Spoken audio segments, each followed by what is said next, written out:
What's going on, folks? Nate here at Wheel DynoWorks, and today I'm going to do something a little different because in the Northwest we've had snow pretty much every single day this week, and I've not been able to do much testing or tuning on the dyno whatsoever because the intake temps have just been radically too cold to be in that room or to accurately tune a motorcycle in those conditions. So today we're actually going to go through really what ECU flashing will do for you and kind of run down our FAQ that we built on our website and compiled over the years of all the common questions regarding ECU flashing, so I can really give you guys more in-depth answers and just kind of a breakdown of what you're going to get and what to expect when you purchase our tuning service for your motorcycle.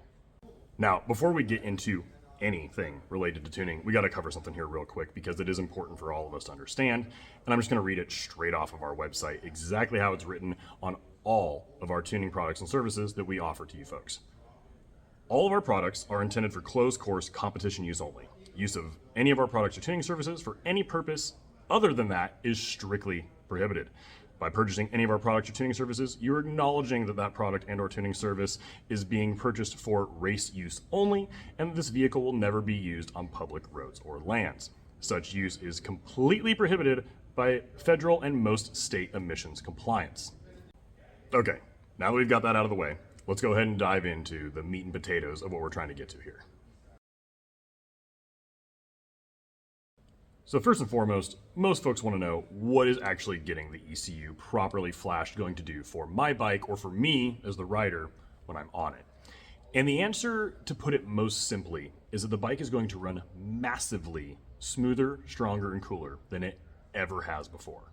We'll get into different exhaust and intake specific tuning here in just a second because that really isn't what you as the rider are going to notice or feel once you get on the bike, once you've had the ECU properly tuned.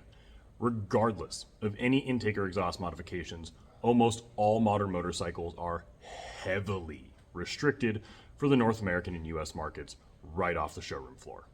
Now, this is not the fault of the manufacturers. They have no control whatsoever over modern emissions compliance. They have to meet it or they can't sell the bikes.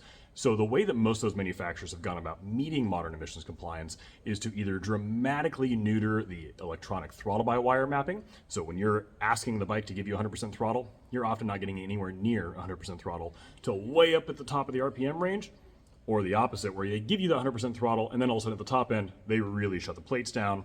And we can show you what that looks like here in a couple quick dyno graphs, just so you can kind of visualize those enormous power differences on some of the modern bikes out there.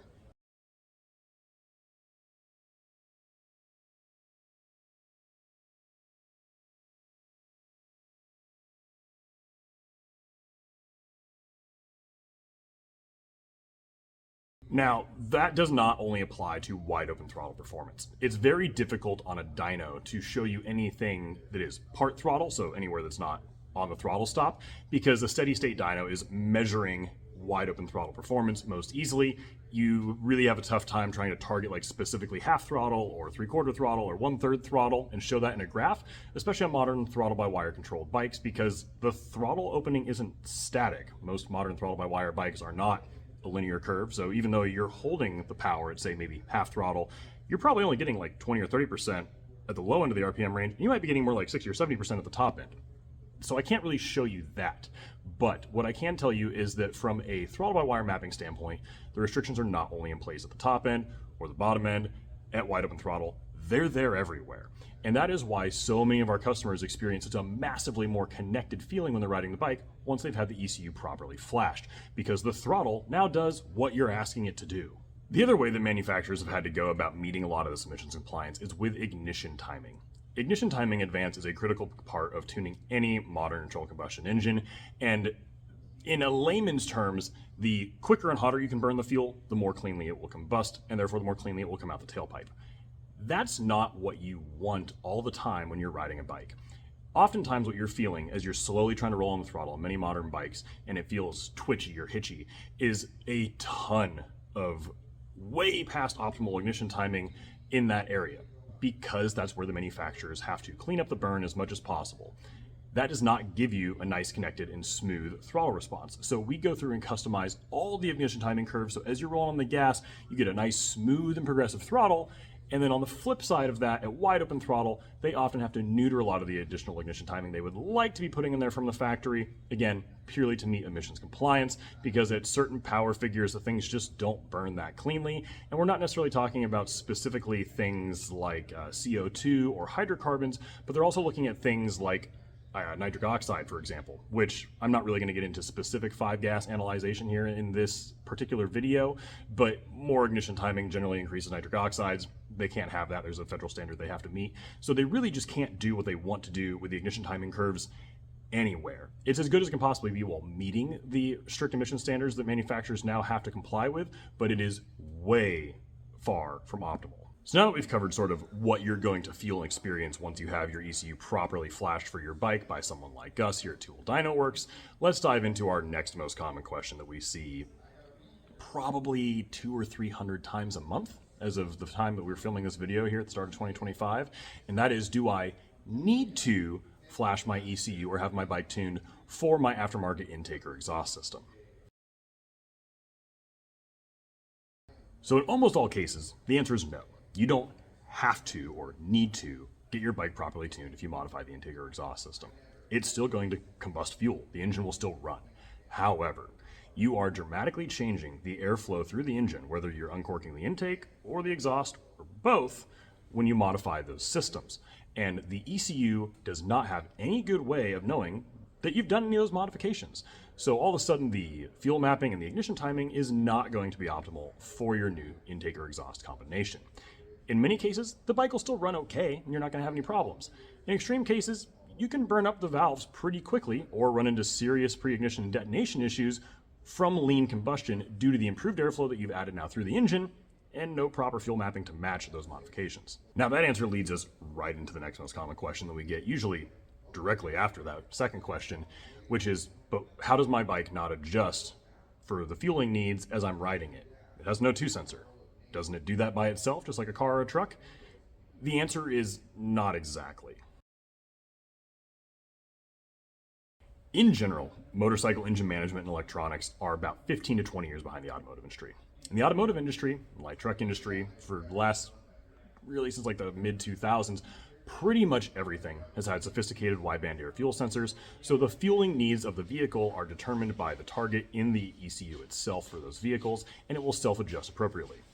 None of that is true for your modern motorcycle. Almost without exception, all modern motorcycles are still using narrowband O2 sensor technology that the automotive industry abandoned nearly 20 years ago. Those O2 sensors are not capable of doing any sort of accurate fuel trimming for your bike with any sort of accuracy. Now, because of that, we either disable closed loop in the ECU while we're tuning them, or you need to unplug the O2 sensor because there's a zillion other problems with trying to disable closed loop on some of these very old and barbaric ECU designs, because again, this is stuff that the automotive industry abandoned 20 years ago, and it is just going to get in the way and try to lean out, for emissions compliance, the fuel mapping that we develop for your specific intake and exhaust system. You're not going to have a good time if all of a sudden the ECU is trying to constantly pull 10 or 15% of the fuel away for emissions compliance when we've actually added that into the base fuel mapping, because all of a sudden you're going to have this bizarre scenario where when you're in that very small closed loop window, usually right off idle to maybe 20% throttle and down to maybe, on most inline four engines, 4,000, 5,000, 6,000 RPMs, it's going to be trying to run at like a 14.7 to 1 air fuel, which is not optimal for your motorcycle engine. All of a sudden, outside of that closed loop window, so everywhere else, we've programmed the bike to run somewhere in the low 13 to high 12 to 1 AFR range. And when you go from that closed loop portion, the little tiny emissions compliance section, to the rest of the map, you get this big hitch all of a sudden when it goes from lean, not making a lot of power, to, oh crap, now we have proper fueling. It doesn't feel good, so just eliminate the closed loop system on the bike when it comes to the O2 sensor and that specific feedback mechanism if you want it to run properly. Now, when we tell that to a lot of folks, it brings us immediately to our fourth question I believe we're on now, which is, but wait a second, how is my bike and my ECU and all the electronics on it going to then adjust for different riding conditions? You don't have the same fueling needs, for example, like down here near sea level that you do up at like 4,000 or 5,000 feet, or based off of different humidities and atmospheric conditions in different parts of the country. So how is that going to work? Is your tuning even going to be good for, say, where I live in some other part of the country if you built it here? And the answer is yes, it will be just fine. Regardless of the O2 sensor, all modern motorcycle engines, again, fuel-injected motorcycle engines, have other input sensors to go ahead and accommodate for these varying conditions. There's intake temperature sensors, barometric pressure sensors, all sorts of stuff on the bike that feed back into the fuel mapping algorithms to adjust for these conditions as the bike experiences them. So for example, when we were finally testing a lot of these sensors back in, I think it was 2017, when Nels was helping a couple guys out at Pikes Peak, we finally saw the barometric pressure sensors stop being able to appropriately trim for fueling needs at around like 9,500 feet on the mountain. So yes, there is an extreme range that these sensors will finally no longer be able to adjust for, but if you're between like sea level and 9,000 feet, you will be just fine. They were perfectly adjusting within about 2 or 3% in all the testing we have ever done in every scenario between sea level and like 9,000 feet. In fact, the much more important variable when it comes to making sure that your engine is running properly, once we've gone ahead and flashed with our custom ECU mapping, is making sure that you're using the fuel that all of our tuning is developed for. All of our ECU mapping here at Wheel DynoWorks is built specifically for 91 to 93 E5 to E10 premium pump gas. Nothing else, lower or higher octane or lower or higher ethanol content, should ever be used, including ethanol-free fuel. Ethanol-free fuel is from a bygone era of carburetor-fed engines that no longer applies to any of these modern motorcycle engines, because that 5 to 10% ethanol that's in modern premium pump gas actually provides a much better level of pre-detonation and knock protection than E-free fuel ever could. Now, there's one other common emission system on most modern motorcycles that we get asked about all the time. And again, we cover in our FAQ and in a note in bold in every ECU flashing service on our website that this applies to, and that is the air injection system that you most likely have on your modern motorcycle. The air injection system from the factory is designed to allow fresh air from the airbox to skip the combustion process and go straight into the exhaust stream, again, post-combustion in most cases, and allow the catalytic converter to effectively heat up much faster than it would otherwise without these systems in place. They are designed to essentially prolong the life of the catalytic converter and to improve catalyst efficiency as unburnt exhaust gases pass through the catalyst material. Without a catalytic converter, the system is no longer necessary, nor should it be left in place. Now, leaving the air injection system functional when our website will clearly state in a giant note in bold for every single ECU flashing service this applies to is a mistake. First off, we disable the deceleration fuel cut, which is in place in almost every modern motorcycle for fuel economy and emissions compliance, because that deceleration fuel cut essentially allows the fuel injectors to be treated like a light switch when you're rolling off the throttle. So instead of treating them more like a volume knob, which is usually the most accurate analogy that folks can understand, you are just shutting off the injectors when you roll off the throttle. That's why a lot of modern bikes have that big hitch right as you roll off the throttle, and then right as you try to roll back on, because they're just being flicked back open instead of nicely increased in volume appropriately, depending upon where you're at in the throttle and fuel mapping, all of a sudden it just comes back to life. So disabling that decel fuel cut is in almost all cases 100% necessary to smooth out the on-off throttle transition. However, when you now have fuel flowing through the engine on deceleration and all that additional air from the air injection system in a hot pipe, you get huge fireballs coming out the tailpipe, and that's a problem. Now, not only will all that raw and sort of stalled flame in the exhaust pipe on deceleration go ahead and burn up things like the cold side of your exhaust valves and your muffler packing, it also causes problems with, again, trying to achieve that nice smooth on-off throttle transition that we're always aiming to provide. The stalled hot gases in there, when mixed with additional fuel from the decel fuel cut and the additional air from the air injection system, just allows the exhaust temperatures to go through the roof. And it shouldn't take any sort of high-level engineer or rocket scientist to understand that you don't want your exhaust gas temperatures exceeding 12, 13, 1400 degrees, because that's how you burn things up and break things. And even with a catalytic converter still in place, so say if you've got a motorcycle that you've just installed a slip-on onto, but you still have the catalytic converter in the header, you cannot leave the air injection system still functional. A lot of other tuners and folks out there dramatically misunderstand our intention when we go ahead and disable this system. They're just thinking that we are trying to prevent the pops and bangs and deceleration. That is not the case. Again, the whole goal here is to keep the exhaust gas temperatures from going through the roof, because guess what happens to your catalytic converter when you go ahead and exceed that like sort of 1200 Fahrenheit threshold? they break apart, twist, clog, and all of a sudden you have an enormous physical restriction in your exhaust system.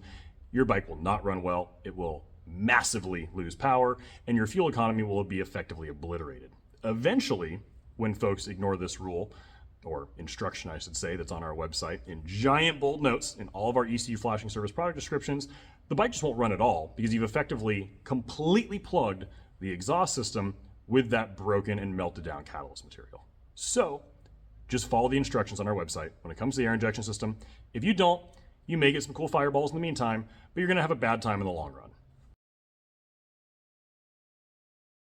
Now that brings us right to my least favorite question that to date I still answer several times every single day, whether it is over the phone or via email, and that is, but I want a Pops and Bangs tune or a Flame tune or a Burble tune.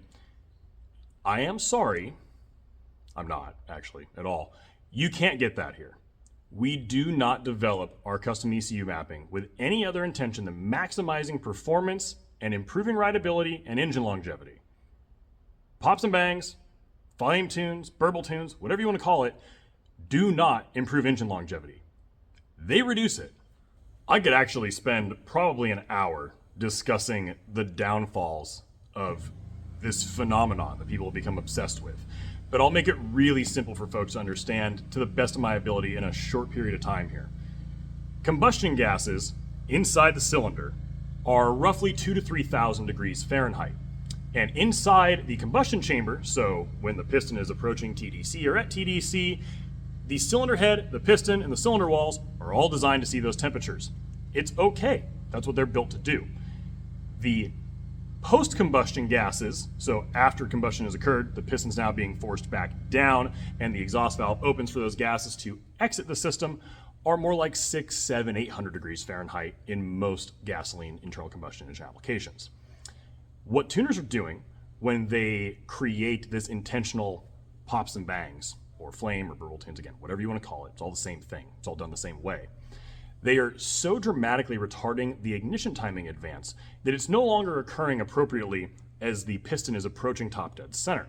It is now occurring at or past top dead center, and what happens is that the combustion gas is no longer combusting inside the combustion chamber. It's happening in the exhaust system. The exhaust system is not designed to see 2,000 to 3,000 Fahrenheit temperatures ever. So the best case scenario in this particular tuning scenario is that your muffler packing at the end of the exhaust system just obliterates itself in a relatively short period of time. Because again, they're not designed to see 2,000 to 3,000 Fahrenheit temperatures. The worst case scenario, and the scenario that we more often see, is that after a few thousand miles of your exhaust valve, specifically the cold side of the exhaust valve, being exposed to those temperatures for any prolonged period of time, means that the valves are completely burned up. So again, we will not and have not and will never offer Pops and Bangs, Flame tunes, or Burble tunes. They're bad for the bike. Please don't seek them out. And that brings us right into my favorite question, which is great because my favorite question comes right after my least favorite question, which is why you would want to have us, particularly here at Wheel DynoWorks, go ahead and flash your ECU versus many of the other tuning options out there on the market. And this is a bit of a lengthy question, but it's probably, in my personal opinion, the most important one for you to ask us or any other tuner that you're looking at purchasing a service from. So stick with me here, because this is the important question that you really need to hear the answer to. What truly sets us apart, and I mean dramatically apart, from pretty much every other tuner on the planet for the motorcycle industry is the level of R&D that we go through on each and every bike that we offer proper tuning support for.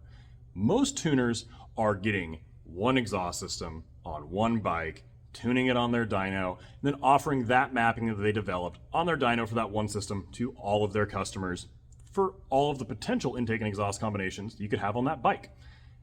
And that's not the right way to do things. The difference in fueling needs for one intake and exhaust combination versus another can be dramatically different on the same motorcycle. Let's first real quick just talk about the variance in exhaust systems, because that's probably the single most common performance upgrade that folks are going to purchase when it comes to bolt-ons for their motorcycle. So we're just gonna quickly walk down the lineup here of the bikes I've got sitting here in the shop that we have here for tuning for customers or for development here at the shop. And you'll see just how truly varying exhaust designs are from one bike to another, regardless of the engine configuration. The exhaust system on this inline-4 engine has no crossover pipes between the individual headers. It is a 4 into 2 into 1 header design. The exhaust system on this inline-4 engine is the same 4 into 2 into 1 design, but it has crossovers in between the individual head pipes. This inline-4 engine is technically still a 4 into 2 to 1 design because it does technically go into 2 separate portions there before the collector, but it's inches before the collector. And again, there is no crossover pipes in between the headers. And this inline-4 system, which I'm probably gonna have a really hard time showing you guys on camera because I don't want to strip the bodywork off of this bike, is a 4 into 1 design that still has crossover between the headers. But they do not go into 2 individual pipes before going into the collector. They are just 4 individual head pipes with crossovers in between and then straight all into the collector without separating into 2 individual pipes first. All of those exhaust systems, those header design differences, create significant differences in the power curve and therefore the fueling needs when you have them installed on your bike. So any tuner that is offering you a ECU flash with any sort of custom mapping that has only been built with one aftermarket exhaust system is offering you a huge disservice if you don't have that exact same exhaust system installed on your bike. Because again, the fueling needs are different even between the slight variances in the header design on the bike, let alone the rest of the exhaust system length, whether or not you have a baffle in the muffler diameter, and all sorts of other variables that they truly cannot account for accurately for your specific system, again, unless it is the exact system they've had on the bike. And that's just focusing on the exhaust side of things. Imagine that you, say, have exhaust system A on your bike with aftermarket air filter B and velocity stacks C. Most tuners, and again, I can say 99.99% of tuners on the planet are not going to have ECU mapping developed for that specific combination. That is the biggest difference between how we do things here at Wheel DynoWorks and how everybody else does, well, everything else. I spend 6 to 8 hours every single day in my dyno room right there, putting every intake and exhaust combination that we can possibly imagine or get our hands on for all the bikes that we offer tuning support for. Now, I've been doing that for the past several years here since I've been running operations at Wheel DynoWorks. But previously to that, Nels, who owns Wheel DynoWorks, had been doing that for over a decade. We did things a little differently back then because we would go ahead and take in customer bikes with a specific intake and exhaust combination on them, use their bike to build tuning on our dyno, and then obviously send them out the door. We would have that file for that specific intake and exhaust combination. And that worked incredibly well within, say, 95 to 96% of perfect fueling accuracy. But I wanted to even further tighten the variables here and eliminate as much variance as possible for the tuning services that we provide.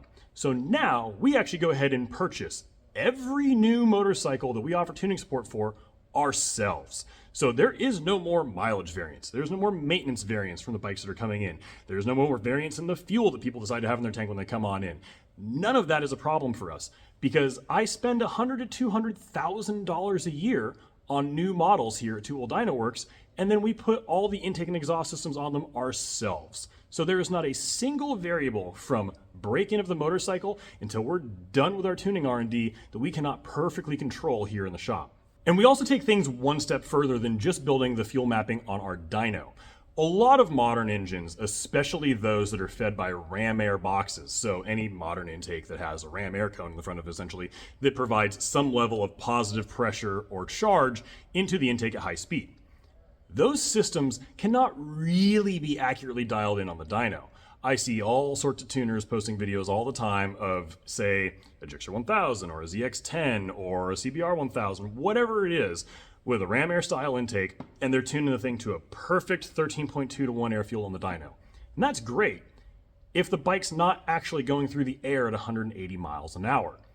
The ram air effect is real on those bikes, and we have data logged enough of these now on the track to see that things lean out quite dramatically in real life when you have a positive intake charge present on the bike, which again, you don't see on a dyno while it's stationary because it's not moving through the air at triple-digit speeds.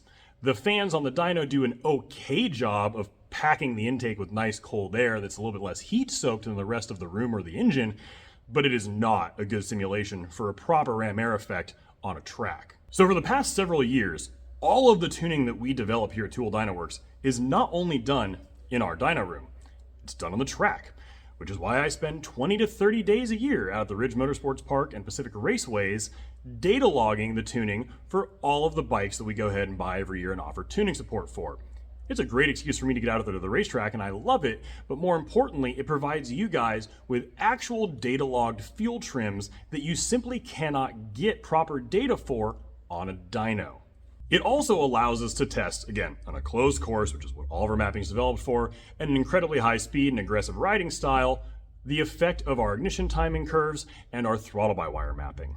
There's a lot of other tuners out there that are starting to offer street tuning. And while that is a silly idea purely from the fact that they're publicly offering a service for motorcycles that are road going that is not emissions compliant, the bigger issue is that you're never going to accurately be able to make these bikes perform on a public road in traffic like you will on a racetrack. Not only are you not able to do it, but even trying to do it on the road is insane for your own safety. So when we're going ahead and developing our custom throttle-by-wire mapping and all of our part throttle ignition timing curves, we can make sure that they are as smooth and strong and consistent as possible and provide exactly the response that we want them to while you're leaned over on the track with your knee on the ground and just slowly trying to crack the throttle open. Because if you don't get that throttle mapping and those ignition curves right, you end up with this nice big lurch or disruption in the chassis when you're trying to come out of a corner. And that's how you end up on your face, and your bike ends up tumbling through the air, and, well, you know the rest of the story there. Probably all of you that are watching this has crashed at some point. It's never fun.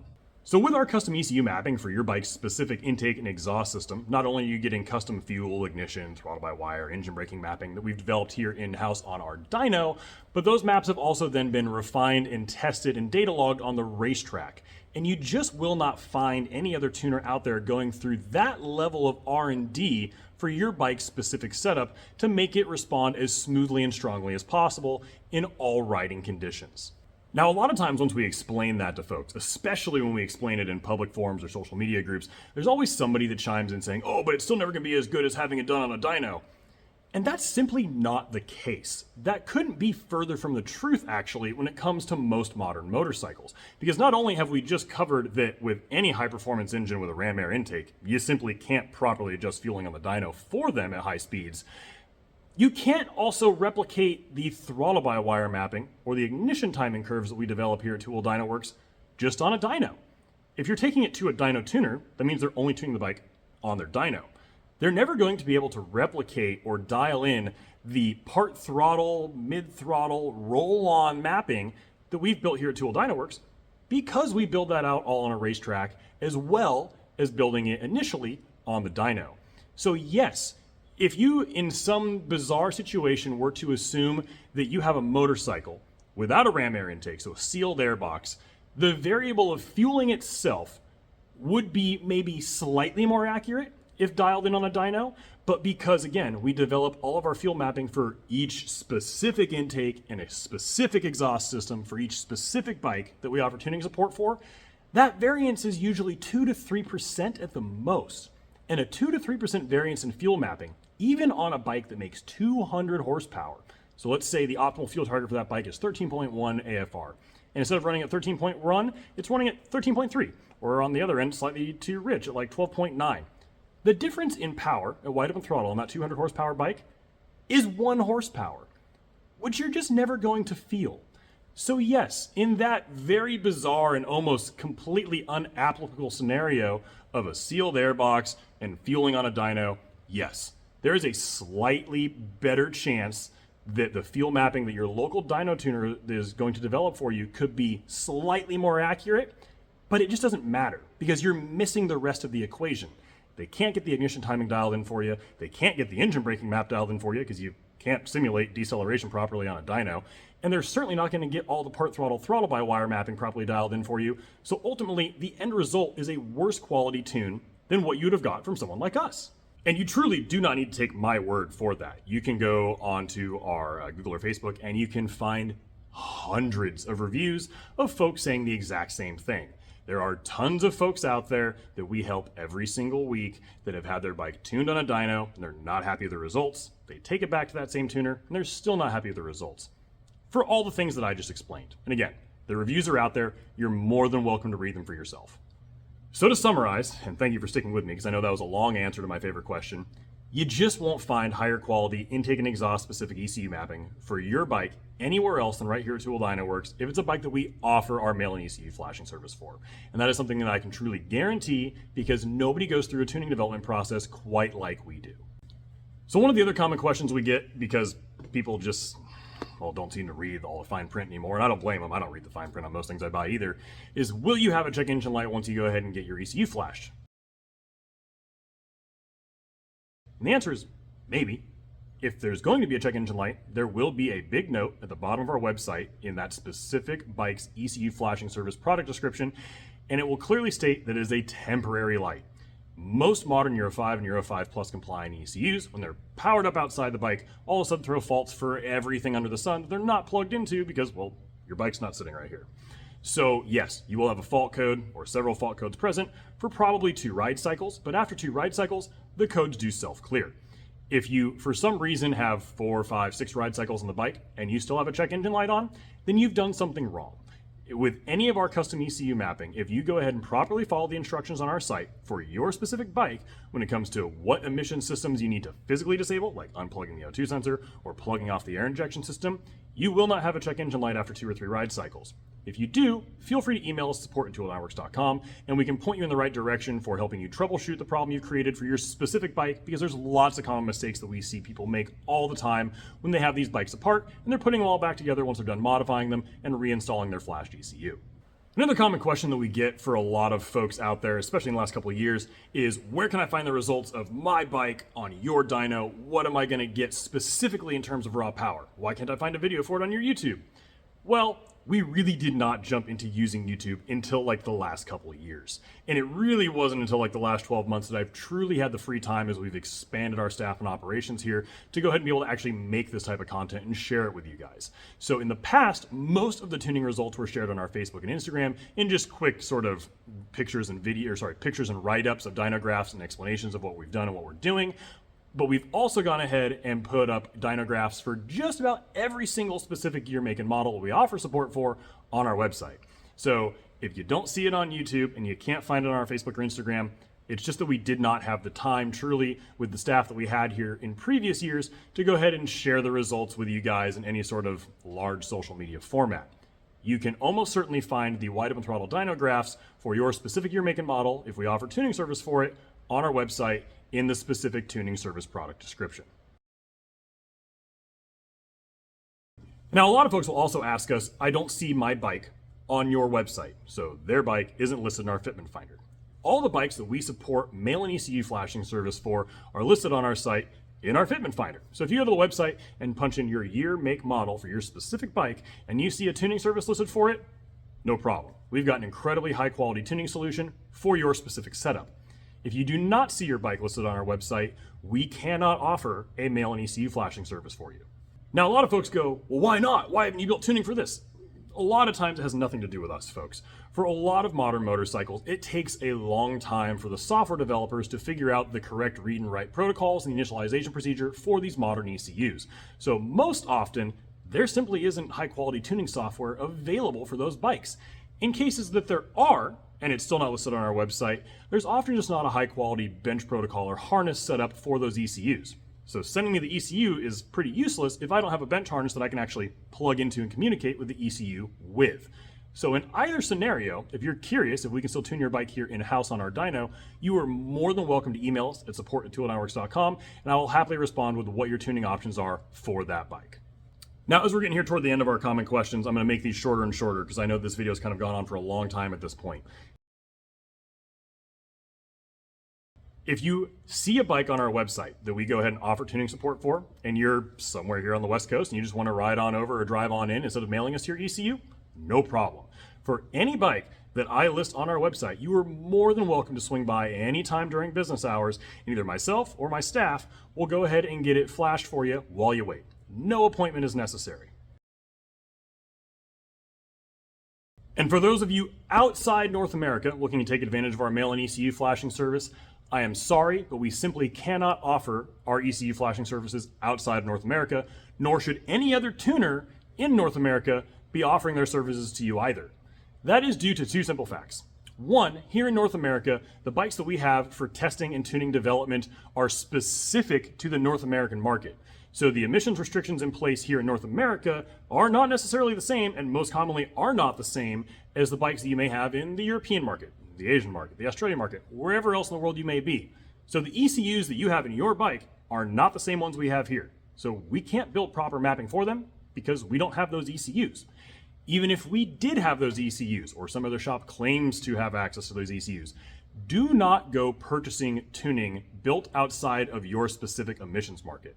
Those emissions markets also are very tightly controlled based on the fuel that's available for those specific markets. Again, here in North America, we have very high quality and tightly controlled fuel. Like I said, all of our mapping is built for 91 to 93, E5 to E10 premium pump gas. It is incredibly tightly controlled by regulatory agencies and is incredibly consistent from pump to pump.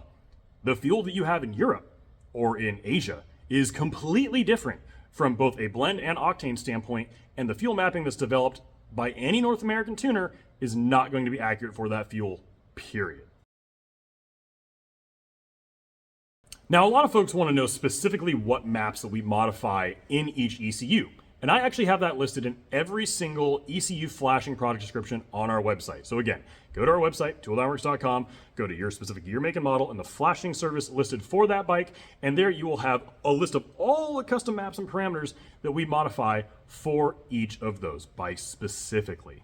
And lastly, if you are looking for an answer to a question that isn't listed there on our site, isn't listed in this video, isn't listed in the FAQ that I'll go ahead and link in the description below, do not hesitate to email us at support@wheeldynoworks.com.